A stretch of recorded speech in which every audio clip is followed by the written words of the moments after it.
Monsieur Davy. Merci Madame la Présidente. Au terme de cette analyse de l'article 1, moi je voulais quand même revenir sur le fond du problème, puisqu'après on n'en reparlera pas. Moi je vais peut-être choquer cette auguste assemblée, mais personne n'en a parlé. Moi je crains que cet article 1 poursuive une chimère. Il y a toujours eu des mineurs cherchant à accéder à la pornographie. À l'âge d'éveil de la sexualité, vouloir absolument interdire tout accès à la pornographie par les mineurs me semble impossible. Alors cela ne veut pas dire qu'il n'y a pas des problèmes. Et ils ont d'abord été bien identifiés dans le projet de loi et dans le rapport HCE. Il y a deux problèmes et finalement on n'a pas assez parlé de ces problèmes.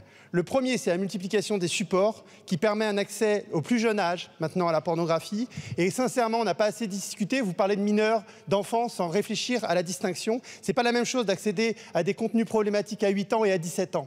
Et ça, on n'en a pas assez discuté. C'est pour ça que je voulais revenir là-dessus. Le deuxième gros problème, c'est qu'on a accès maintenant à des contenus qui relèvent de la pornocriminalité. C'est le terme qu'a utilisé le rapport HCE et qui façonne un imaginaire sexiste, raciste et violent.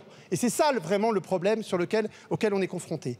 Alors, vous avez une solution, c'est la fuite en avant technique. Et pour nous, ce n'est pas la principale solution. C'est ça qu'on aurait bien voulu débattre dans cet article 1. Pour nous, il faut des moyens humains pour informer les parents, éduquer les enfants et sanctionner les criminels. On reviendra là-dessus dans les prochains articles.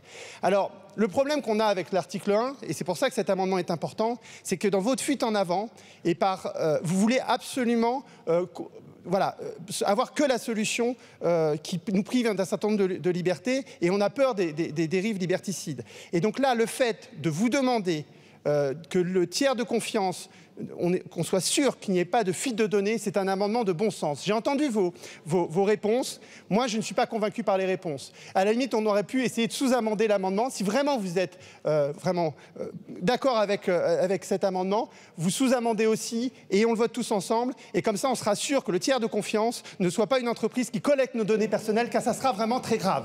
Merci. Merci, monsieur le député.